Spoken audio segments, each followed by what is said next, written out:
ನಮಸ್ಕಾರ ವೀಕ್ಷಕರೇ. ಇದು ರಾಜ್ಯದ ಆಡಳಿತ ವ್ಯವಸ್ಥೆಯ ದೃಷ್ಟಿಯಿಂದ ಬಹಳ ಮಹತ್ವದ್ದಾಗಿದೆ ಮತ್ತು ಪ್ರತಿಯೊಬ್ಬ ನಾಗರಿಕನ ದಿನನಿತ್ಯದ ಬದುಕಿಗೆ ನೇರವಾಗಿ ಸಂಬಂಧ ಹೊಂದಿದೆ. ರಾಜ್ಯ ಸರ್ಕಾರವು ಇತ್ತೀಚೆಗೆ ಹೊರಡಿಸಿರುವ ಮಹತ್ವದ ಸೂಚನೆಯಲ್ಲಿ ಸರ್ಕಾರಿ ಅಧಿಕಾರಿಗಳು ಸಾರ್ವಜನಿಕರಿಂದ ಹಾಗೂ ಜನಪ್ರತಿನಿಧಿಗಳಿಂದ ಬರುವ ದೂರವಾಣಿ ಕರೆಗಳನ್ನು ಅಧಿಕೃತವಾಗಿ ಸ್ವೀಕರಿಸಬೇಕು, ಅಪೇಕ್ಷಿತ ಮಾಹಿತಿಯನ್ನು ನೀಡಬೇಕು ಮತ್ತು ಕಾನೂನು ವ್ಯಾಪ್ತಿಯೊಳಗೆ ನಿಯಮಾನುಸಾರ ಆದ್ಯತೆಯ ಮೇರೆಗೆ ಸೂಕ್ತ ಕ್ರಮ ಕೈಗೊಳ್ಳಬೇಕು ಎಂದು ಸ್ಪಷ್ಟ ನಿರ್ದೇಶನ ನೀಡಿದೆ. ಈ ಸೂಚನೆ ಕೇವಲ ಆಡಳಿತಾತ್ಮಕ ಆದೇಶವಲ್ಲ, ಇದು ಜನರೊಂದಿಗೆ ಸರ್ಕಾರದ ಸಂಬಂಧವನ್ನು ಬಲಪಡಿಸುವ, ಜನಸ್ನೇಹಿ ಆಡಳಿತವನ್ನು ರೂಪಿಸುವ ದಿಕ್ಕಿನಲ್ಲಿ ತೆಗೆದುಕೊಂಡ ಮಹತ್ವದ ಹೆಜ್ಜೆಯಾಗಿದೆ. ಗ್ರಾಮೀಣಾಭಿವೃದ್ಧಿ ಮತ್ತು ಪಂಚಾಯತ್ ರಾಜ್ ಇಲಾಖೆ ರಾಜ್ಯದ ಗ್ರಾಮೀಣ ಪ್ರದೇಶಗಳಲ್ಲಿ ದಿನನಿತ್ಯದ ಆಡಳಿತ ಕಾರ್ಯಗಳನ್ನು ನಿರ್ವಹಿಸುವ ಪ್ರಮುಖ ಇಲಾಖೆ ಎಂಬುದು ಎಲ್ಲರಿಗೂ ತಿಳಿದ ಸಂಗತಿ. ರಸ್ತೆ, ಕುಡಿಯುವ ನೀರು, ಸ್ವಚ್ಛತೆ, ಮನೆ ನಿರ್ಮಾಣ, ಸಾಮಾಜಿಕ ಭದ್ರತಾ ಯೋಜನೆಗಳು, ಉದ್ಯೋಗ ಖಾತರಿ ಯೋಜನೆ, ಪಿಂಚಣಿ ಸೌಲಭ್ಯಗಳು, ಮಹಿಳಾ ಮತ್ತು ಮಕ್ಕಳ ಕಲ್ಯಾಣ ಯೋಜನೆಗಳು ಸೇರಿದಂತೆ ಅನೇಕ ಸೇವೆಗಳು ಈ ಇಲಾಖೆಯ ಮೂಲಕ ನೇರವಾಗಿ ಜನರಿಗೆ ತಲುಪುತ್ತವೆ. ಆದ್ದರಿಂದ ಈ ಇಲಾಖೆಯ ಅಧಿಕಾರಿಗಳು ಜನರೊಂದಿಗೆ ನಿರಂತರ ಸಂಪರ್ಕದಲ್ಲಿರಬೇಕಾಗುತ್ತದೆ. ಜಿಲ್ಲಾ ಪಂಚಾಯಿತಿಗಳಲ್ಲಿ ಕಾರ್ಯನಿರ್ವಹಿಸುವ ಮುಖ್ಯ ಕಾರ್ಯನಿರ್ವಾಹಕ ಅಧಿಕಾರಿಗಳು, ತಾಲೂಕು ಪಂಚಾಯಿತಿಗಳಲ್ಲಿ ಕಾರ್ಯನಿರ್ವಹಿಸುವ ಕಾರ್ಯನಿರ್ವಾಹಕ ಅಧಿಕಾರಿಗಳು, ಗ್ರಾಮ ಪಂಚಾಯಿತಿಗಳಲ್ಲಿ ಕಾರ್ಯನಿರ್ವಹಿಸುವ ಪಂಚಾಯಿತಿ ಅಭಿವೃದ್ಧಿ ಅಧಿಕಾರಿಗಳು, ಗ್ರಾಮ ಪಂಚಾಯಿತಿ ಗ್ರೇಡ್ 1 ಮತ್ತು ಗ್ರೇಡ್ 2 ಕಾರ್ಯದರ್ಶಿಗಳು ಹಾಗೂ ದ್ವಿತೀಯ ದರ್ಜೆ ಲೆಕ್ಕ ಸಹಾಯಕರು ಇವರು ನೇರವಾಗಿ ಜನರ ಸಂಪರ್ಕದಲ್ಲಿರುವ ಅಧಿಕಾರಿಗಳು.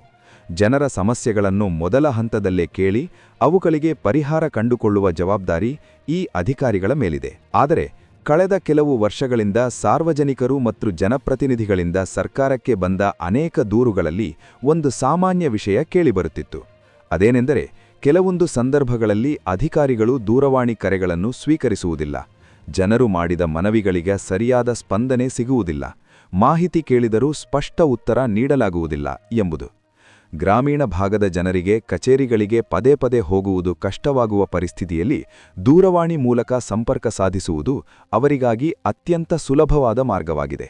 ಆದರೆ ಕರೆ ಸ್ವೀಕರಿಸದಿದ್ದರೆ ಜನರು ಅಸಹಾಯಕರಾಗುತ್ತಾರೆ, ಆಡಳಿತ ವ್ಯವಸ್ಥೆಯ ಮೇಲೆ ಅವರ ವಿಶ್ವಾಸ ಕುಗ್ಗುತ್ತದೆ ಮತ್ತು ಸರ್ಕಾರದ ಸೇವೆಗಳು ಜನರಿಗೆ ತಲುಪದೇ ಉಳಿಯುವ ಸಾಧ್ಯತೆ ಹೆಚ್ಚುತ್ತದೆ. ಈ ಎಲ್ಲ ಅಂಶಗಳನ್ನು ಗಂಭೀರವಾಗಿ ಪರಿಗಣಿಸಿದ ಸರ್ಕಾರ ಇದೀಗ ಸ್ಪಷ್ಟ ನಿರ್ದೇಶನ ಹೊರಡಿಸಿದೆ. ಸರ್ಕಾರದ ಈ ಸೂಚನೆಯ ಮುಖ್ಯ ಉದ್ದೇಶ ಒಂದೇ: ಜನಸ್ನೇಹಿ ಆಡಳಿತವನ್ನು ಬಲಪಡಿಸುವುದು.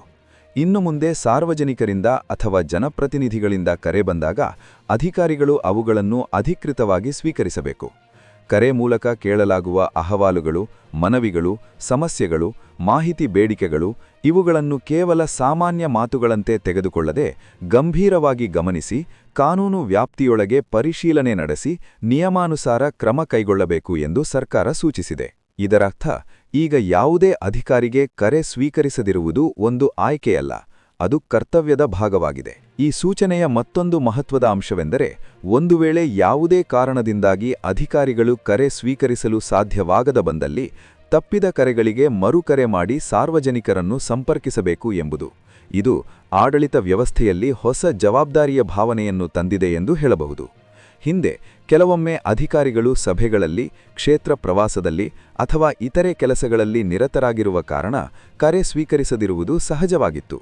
ಆದರೆ ಈಗ ಸರ್ಕಾರ ಹೇಳಿರುವುದೇನೆಂದರೆ, ಆ ಸಮಯದಲ್ಲಿ ಕರೆ ಸ್ವೀಕರಿಸಲು ಸಾಧ್ಯವಾಗದ ಬಂದರೂ ನಂತರ ಸಮಯ ತೆಗೆದುಕೊಂಡು ಮರುಕರೆ ಮಾಡಬೇಕು ಮತ್ತು ಸಾರ್ವಜನಿಕರ ಮನವಿಗಳನ್ನು ಗಮನಿಸಬೇಕು. ಇದು ನಾಗರಿಕರೊಂದಿಗೆ ನೇರ ಸಂವಹನವನ್ನು ಬಲಪಡಿಸುವ ದಿಕ್ಕಿನಲ್ಲಿ ಅತ್ಯಂತ ಮಹತ್ವದ ಹೆಜ್ಜೆಯಾಗಿದೆ. ಜನಪ್ರತಿನಿಧಿಗಳಿಗೂ ಈ ಸೂಚನೆ ಬಹಳ ಮಹತ್ವದ್ದಾಗಿದೆ.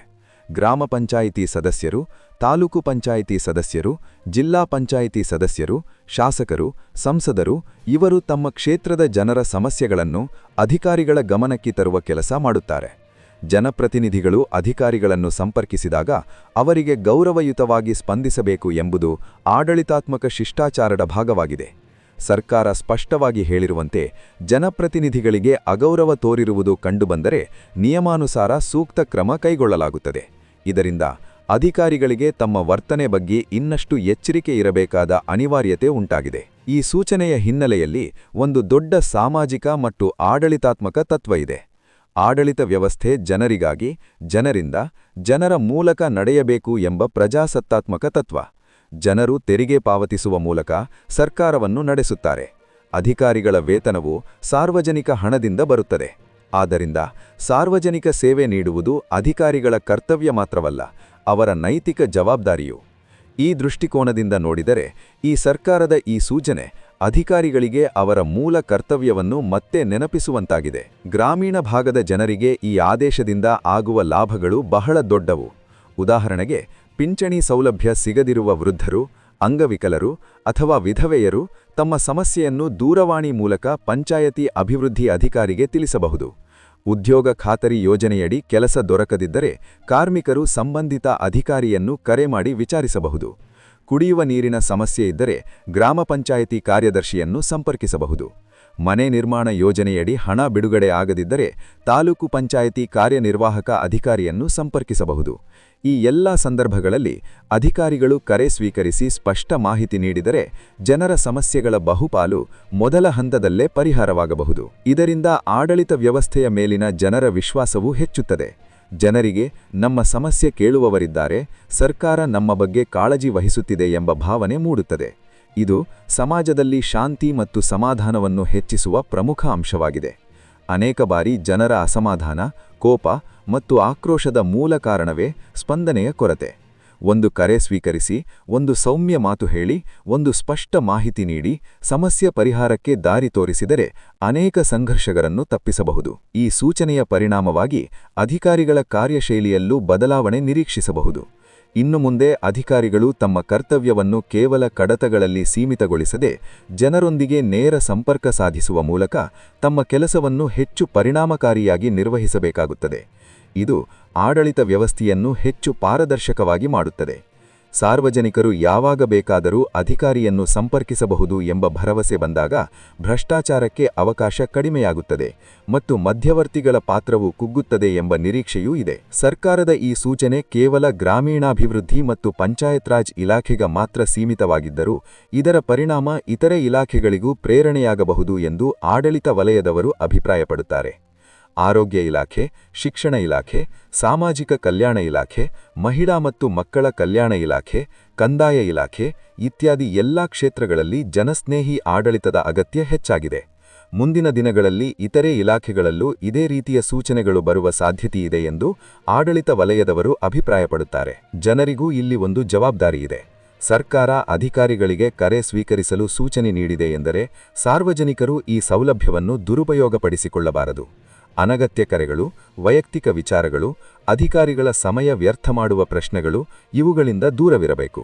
ಕೇವಲ ನಿಜವಾದ ಸಮಸ್ಯೆಗಳು, ಮಾಹಿತಿ ಅಗತ್ಯವಿರುವ ಸಂದರ್ಭಗಳು, ಸಾರ್ವಜನಿಕ ಹಿತಕ್ಕೆ ಸಂಬಂಧಿಸಿದ ವಿಷಯಗಳಿಗಾಗಿ ಮಾತ್ರ ಸಂಪರ್ಕ ಸಾಧಿಸುವ ಜವಾಬ್ದಾರಿ ನಾಗರಿಕರ ಮೇಲಿದೆ. ಈ ರೀತಿಯ ಜವಾಬ್ದಾರಿಯುತ ವರ್ತನೆಯಿಂದ ಮಾತ್ರ ಈ ವ್ಯವಸ್ಥೆ ಯಶಸ್ವಿಯಾಗುತ್ತದೆ. ಈ ಆದೇಶದ ಮತ್ತೊಂದು ಮಹತ್ವದ ಅಂಶವೆಂದರೆ ಅಧಿಕಾರಿಗಳು ಸಾರ್ವಜನಿಕ ಸೇವೆ ನೀಡುವಲ್ಲಿ ವಿಫಲವಾದರೆ ಅದರ ಪರಿಣಾಮ ಅವರಿಗೆ ಎದುರಾಗಬಹುದು. ಸರ್ಕಾರ ಸ್ಪಷ್ಟವಾಗಿ ಎಚ್ಚರಿಕೆ ನೀಡಿದೆ. ಜನಪ್ರತಿನಿಧಿಗಳಿಗೆ ಅಗೌರವ ತೋರಿದರೆ, ಸಾರ್ವಜನಿಕರಿಂದ ಬಂದ ಮನವಿಗಳನ್ನು ನಿರ್ಲಕ್ಷ್ಯ ಮಾಡಿದರೆ, ಕರ್ತವ್ಯ ಲೋಪ ಕಂಡುಬಂದರೆ ನಿಯಮಾನುಸಾರ ಕ್ರಮ ಜರುಗಿಸಲಾಗುತ್ತದೆ. ಇದರಿಂದ ಅಧಿಕಾರಿಗಳಿಗೆ ತಮ್ಮ ಕೆಲಸದ ಬಗ್ಗೆ ಹೆಚ್ಚಿನ ಜವಾಬ್ದಾರಿಯ ಭಾವನೆ ಮೂಡುತ್ತದೆ.